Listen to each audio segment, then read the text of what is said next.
akan masuk ke salah satu topik utama yang gue akan bawakan di sini. Ya, kalian lihat semuanya ini New World Order, ya, tatanan dunia baru. Coba kita putar slide di sini, langsung. Oke.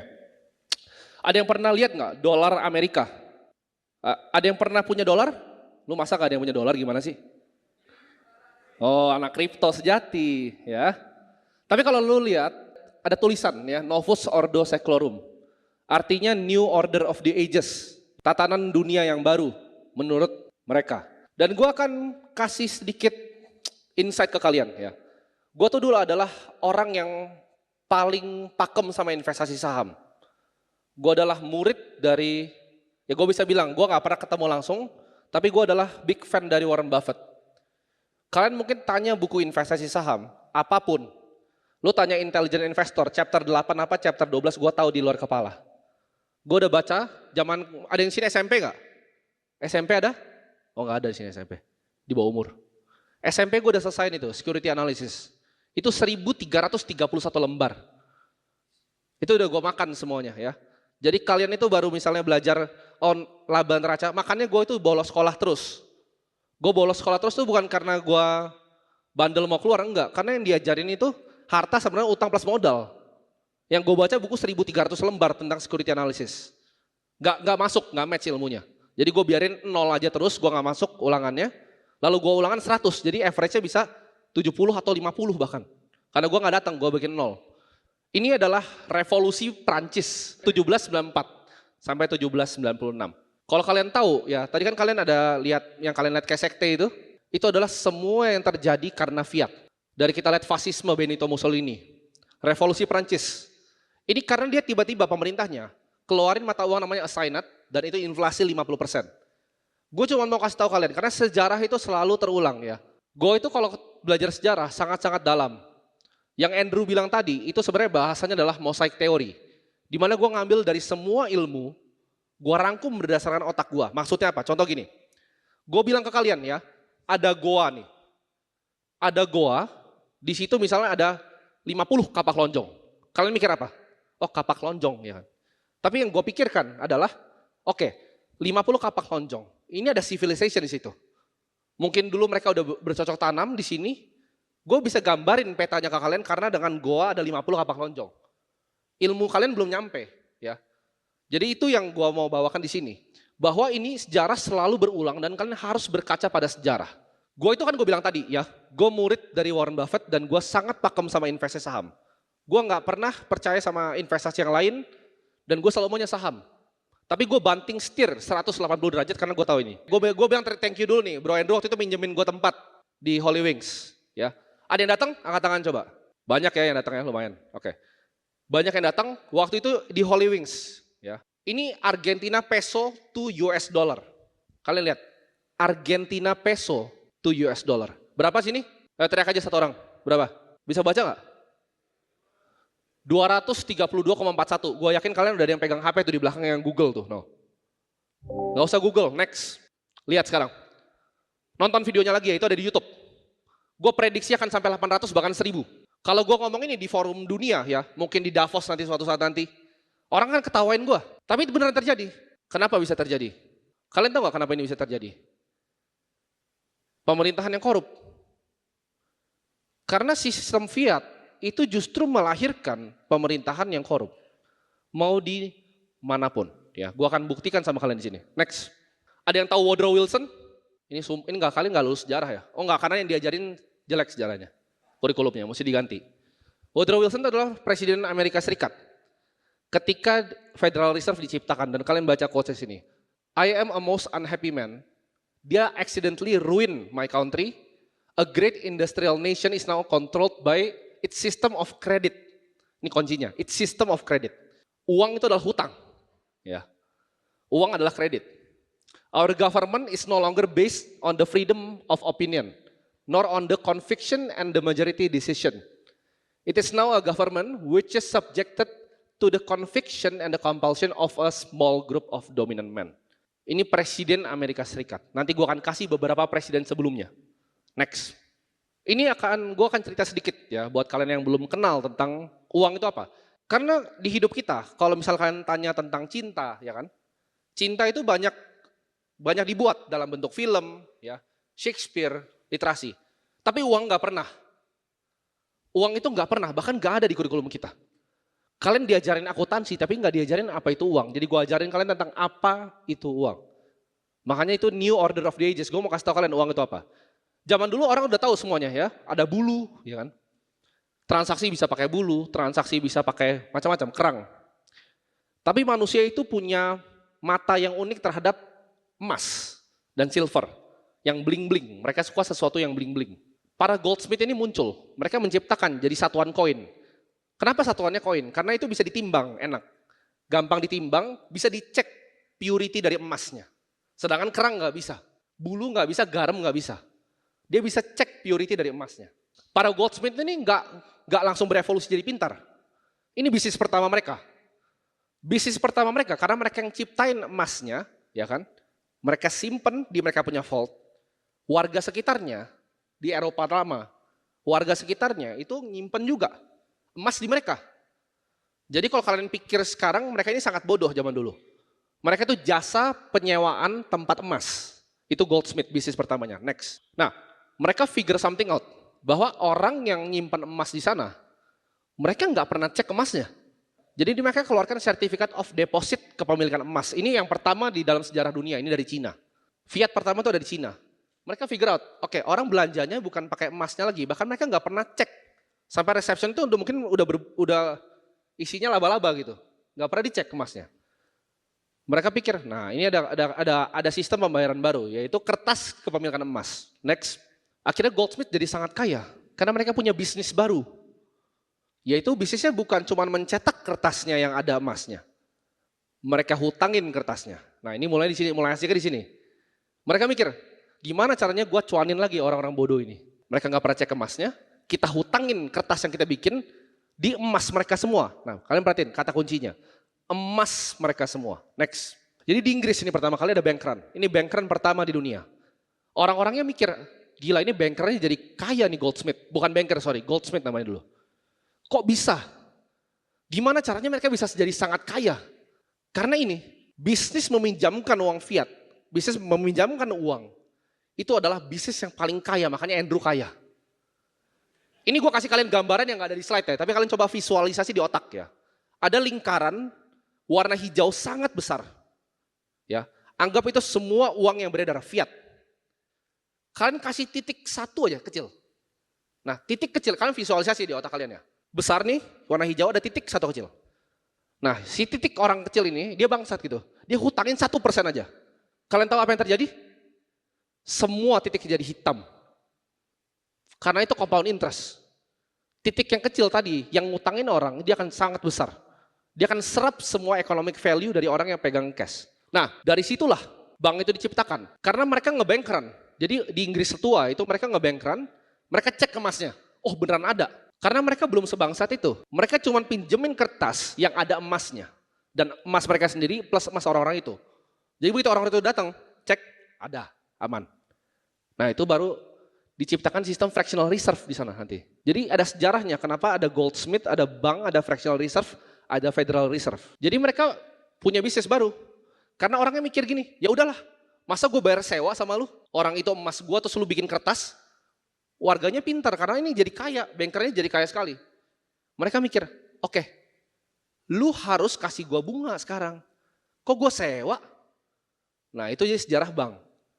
Jadilah bank seperti sekarang.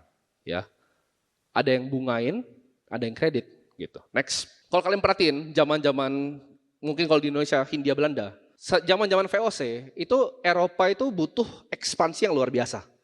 Jadi mereka create hutang yang luar biasa banyak. Jadi mereka butuh create hutang. Dan government itu nggak bisa stop penciptaan untuk hutang ini. Kenapa? Karena mereka butuh ekspansi. Harus berhutang mereka untuk melakukan ekspansinya, nggak bisa enggak. Nah di sini akhirnya diciptakan fractional reserve. Jadi pertama kali ada fractional reserve itu 1:9. Artinya setiap satu emas yang kalian punya ada 9 unit kertas. Nggak sesimpel itu tapi intinya begitu 1:9 zaman dulu. Itu diciptakan untuk regulasi. Kenapa? Kalau enggak, bank ini akan terus menciptakan uang. Ya, Bank Indonesia itu memiliki kemampuan untuk mencetak uang dari angin. Koreksi ya Pak kalau salah. Jadi kasih tepuk tangan dulu. Di sini ada Pak Oni Wijanarko. Beliau adalah, sabar dulu belum dikasih tahu ya kan. Beliau itu adalah mantan yang Direktur Bank Indonesia cabang DKI Jakarta. Sekarang komisaris independen di Bank BTPN. Cadangan devisa fiat rupiah kita apa Pak sekarang? Oh nggak boleh ya. Nah itu, jadi bank sentral punya kemampuan untuk mencetak uang. Ada yang tahu ini siapa? Hebat kalau kalian tahu, berarti belajar sejarah. Ini salah satu banker terbesar di dunia. I am afraid the ordinary citizen, kalian, will not like to be told that the banks can and do create money. And they who control the credit of the nation direct the policy of governments and hold in the hollow of their hands the destiny of the people. Orang yang bisa ciptakan uang, bankers ini, mereka kontrol dunia ini. Pemerintahan, sistem perputaran uang, sistem kredit, semuanya. Mereka ini paling berkuasa, mereka bisa cetak uang soalnya. Next. Nah, ini yang menarik nih. Tadi kan Woodrow Wilson, sekarang James A. Garfield. Whoever controls the volume of money in any country is absolute master of all industry and commerce. Jadi penguasa dunia itu siapa? Pemerintah? Atau yang kuasain sistem kredit? Jawabannya sistem kredit. Ada yang tahu apa yang terjadi sama James A. Garfield? Setelah dia ngomong ini, Google aja. Nah, by the way dia mati ya, habis ngomong itu. Sama seperti Abraham Lincoln, kalau kalian pelajarin. Pelajarin sejarah. John F. Kennedy kalian pelajarin kenapa dia begitu. The world reserve currency is collapsing. Kalian lihat ini 1635 sampai 2019 chartnya. Gue ambil. Ini purchasing value of US dollar. Kalian anggap gini ya, Federal Reserve itu kayak bosnya bank ya. Paling tinggi. Semuanya ngikut dia. Karena cadangan devisa negara juga itu isinya pasti ada US dollar. Semua fiat di luar itu menghamba sama tadi, Novus Ordo Seclorum tadi. Semua fiat menghamba ke satu tuan. Ini collapsing at a pace yang kalian nggak tahu. Dari 1635 ini. Nah, ini yang paling kuat ya, nomor 1. Next. Nah, ini kalian perhatiin ya. Kenapa orang yang investasi akan jadi sangat kaya? Karena ini, lu beli aset apapun selain fiat, S&P 500. Lihat real estate. Meskipun 2008 jatuh, gold, apapun selain kertas itu, kalian akan jadi kaya. Tapi uniknya, ini semua naiknya dari mana? Kan Warren Buffett dikredit karena dia dapat kenaikan ini kan. Yang kalian harus pelajarin, coba cek M2 money supply atau jumlah uang yang dicetak dengan kenaikan ini. Nanti gue tunjukin di belakang, identical. Next.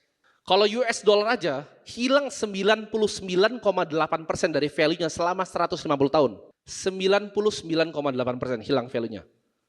Lu bagusan investasi di kaleng tuna kalau dia bisa tahan terus dibanding US dollar. Nah, ini kalau international currency ini gua nggak sebutin apa. Ada yang tahu ini apa? Nah, kan gua kecoh kalian biar pakai 0,003 tuh. Kalau ini kripto ada yang mau beli nggak? Coba angkat tangan. Ada yang tahu ini shitcoin apa? Ada yang tahu nggak? Apa? Salah. PP bukan. Bukan. Ada yang tahu ini shitcoin apa? Ada Pak Oni. Rupiah, Pak Oscar 100. Karena dia tahu ini chartnya, 0,003 itu apa? Ini rupiah. Terus kalian pakai setiap hari kalian tabung di bank. Kata gue tanya tadi, chartnya kalau koin mau beli nggak? Nggak, ini rupiah. Literal ini. Lawan dolar yang 150 tahun 99,8%. Jadi kalau misalnya konglomerat itu bisa kaya dari saham, dia yang beneran kaya, atau itu jumlah uang dicetaknya, ayo. Kalian coba pikir. Nanti gue akan kasih tahu kalian apa yang bisa define sebagai uang. S&P itu adalah uang. Real estate di Miami itu adalah uang. Real estate di Menteng adalah uang. Next. Tapi kan lu cherry picking international currency. Lu ambil yang jelek gitu misalnya. By the way katanya loh Indonesia itu paling stabil dan paling kuat. Hebat. Nah, ini Indian Rupee yang lebih hebat dan lebih stabil lagi. Lawan US dollar 47%. Jadi gini. Lu kalau beli konsumer di dunia ini itu semua sama. Makanya kalau lu kerja di Amerika, kesannya itu semuanya lebih murah. Lu bilang, tapi kan biaya hidupnya mahal. Salah. Lu beli iPhone tetap 15 juta, tapi income-nya berkali-kali lipat. Kenapa? Karena currency-nya menang. Itu kalian yang goblok kalau kalian pikir, oh kerja di Amerika itu nggak enak karena biaya hidupnya mahal. Betul, tapi konsumer good-nya sama. Ya, itu ilusi yang orang di dunia fiat tuh nggak bisa sampai otaknya. Nah Indian Rupee nih, 47% loh US dollar. Next. Ini dia chart yang gue bilang tadi. Jadi kalau lu invest di S&P 500 yang katanya 7% setahun, compounded, lo tempel sama M2 supply-nya. Ini chart yang bikin gue keluar 100% dari saham. Coba kalian kalau nggak percaya gue, buka di Google. M2 Money Supply Indonesia lawan sama IHSG. Ayo. Menang mana? M2 kalau di Indo. Ini di US. Global M2 Supply S&P 500. Mereka matching karena smart money-nya tahu bahwa ini adalah uang sebenarnya. Jadi matching. Next. Nah, ini adalah aset kelas yang bisa outperform monetary inflation. Commodity lu pasti mampus. Cash lu pasti mampus. Ini inflasi ya 2% nih. Baseline bawahnya 2%. Ini average investor tuh. Kalian percaya nggak? Kalian bisa trading saham itu, lu setahun 2,9%. Lu bukan Andri Hakim. Lu nggak bahkan bisa dapat gede. 2,9%. Rumah, bonds, ya. 40-60 portfolio. 60-40 portfolio, S&P 500. High yield, small cap, emerging market equity. Baru rates, real estate investment trust. Ini data. Kalian perhatiin. Consumer inflation-nya yang katanya mau diturunin sama pemerintah ke 2%, ini 2% nih baseline-nya. Lu kalau di komoditi pasti mampus. Lu mau naik, lihat tuh, garis keduanya apa? Monetary inflation, inflasi asli yang terjadi. Konsumernya. Ada yang pernah ingat nggak? Gue prediksi harga beras. Pemerintah kan bilang El Nino, enggak, itu rupiahnya melemah. Next. Nah, pertanyaannya gimana cara preserve wealth? Ini orang banyak keliru dalam bidang investasi. So, Andrew bilang tadi 100 itu. Kenapa investasi 10 tahun? Gue kasih tau kalian mindset gue dalam investasi Bitcoin. Ada bilang, bang, 2025 Bitcoin jual nggak? Jual. Enggak. Gue cuma kasih tau itu topnya, gue nggak jual. Contoh, misalnya Andrew punya rumah di Senayan gitu. Atau misalnya lu punya rumah kayak gini, di Miami Beach, ya kan? Bagus.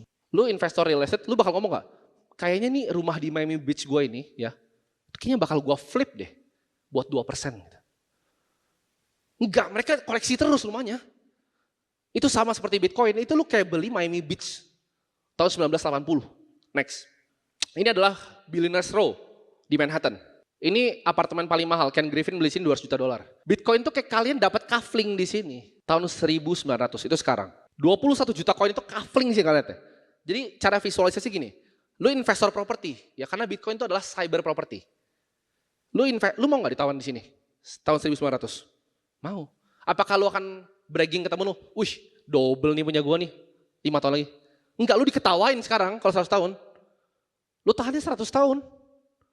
Ya, next. Kenapa dia bisa gua sebut dengan cyber property? Karena propertinya, Bitcoin itu sound money. Ya. Ini adalah ilustrasi dari mining, tapi yang penting bukan ini, next yang penting. Ini data terbaru hari ini.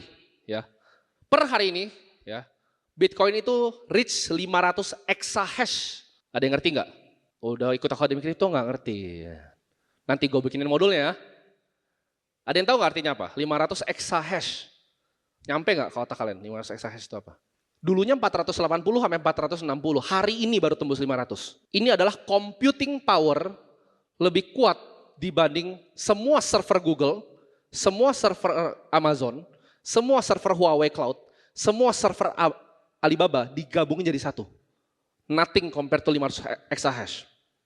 Ini computing power yang protect network kita. Dan kalian bilang bisa dihack, idiot. Bodoh itu, kebodohan. Ya lu temuin dulu quantum komputer, lu tutup matahari pakai Dyson Sphere, nah baru lu hack ini. 500 exahash, impossible. Next. Ini gue mau kasih tau kalian, tadi Andrew bilang benar juga. Timing the market itu adalah fool's game. Kenapa? Faktanya. Ini FTSE ya, ini dari JP Morgan Asset Management. Walaupun Jamie Dimon benci Bitcoin, tapi gue pakai di sini, risetnya nggak apa-apa lah. Ini FTSE ya, buat kalian yang masih pegang saham atau apa. Lu kira lu bisa timing the market, lu miss 50 hari terbaik, lu di bawah fiat minus 5,1. Lu miss 30 ya, 2,1 minus 2,1 minus loh.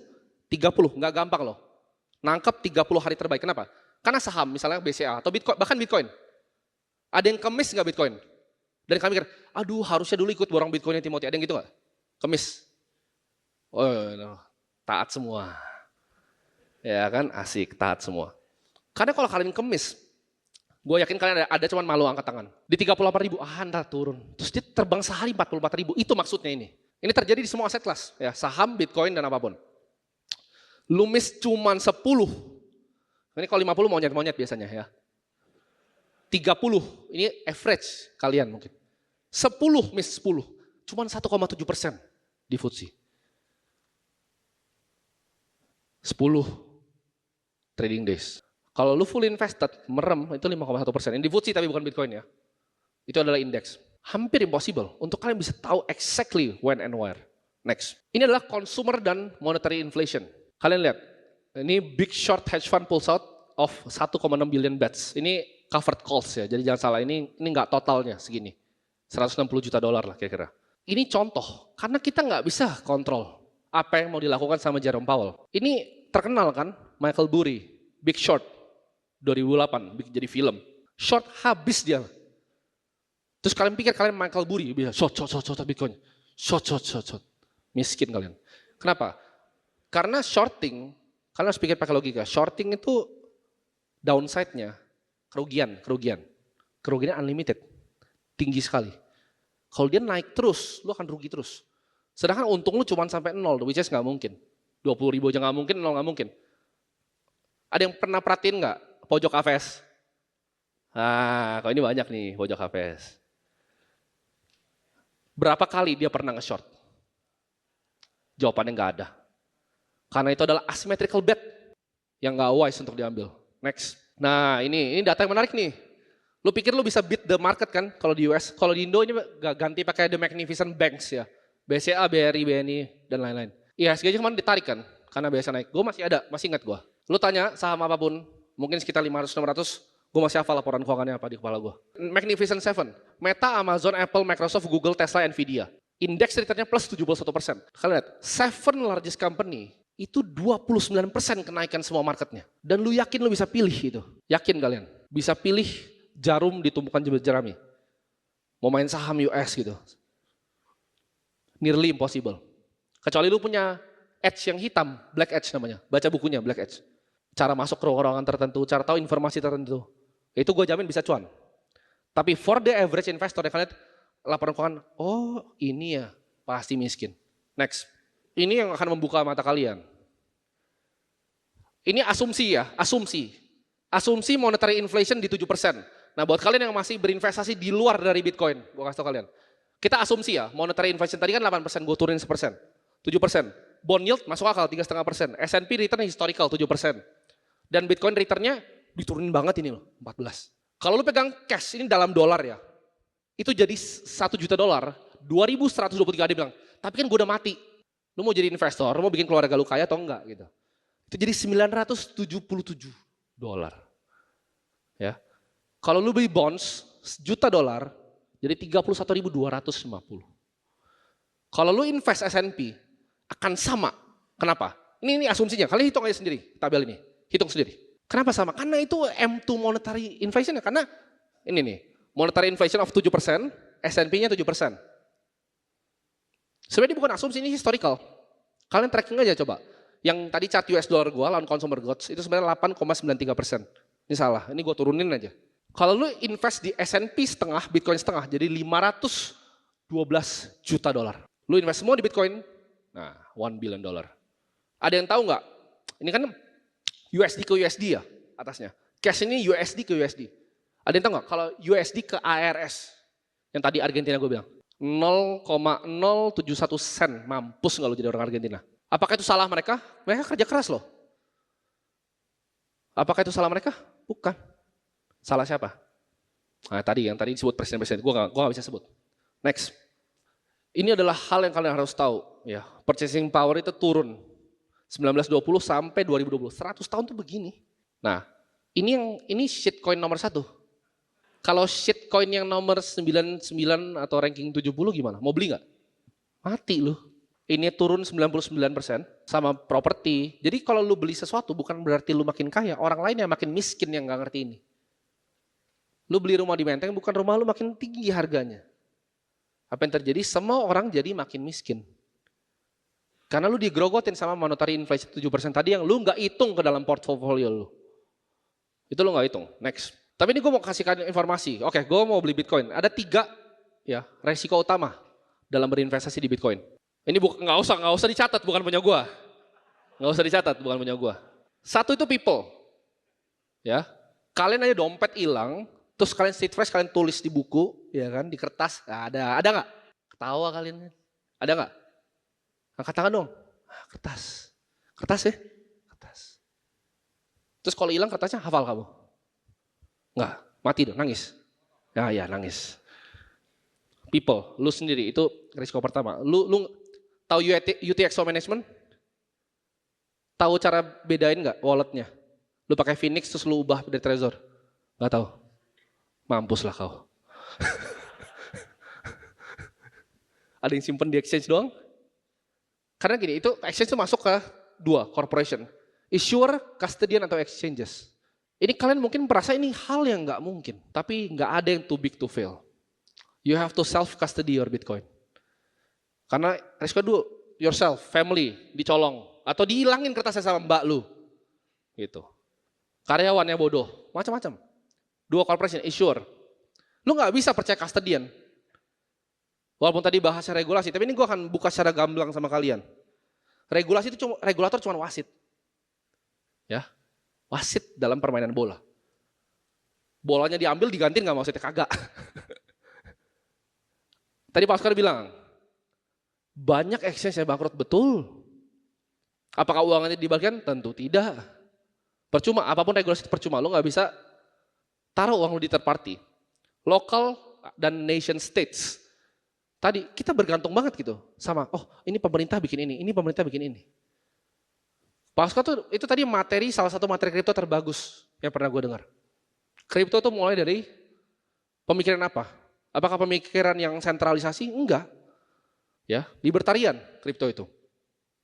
Memang ini sulit diaplikasikan. Kenapa? Karena kita lihat juga ya pemerintah kita akan sama-sama terus gitu. Seperti sekarang.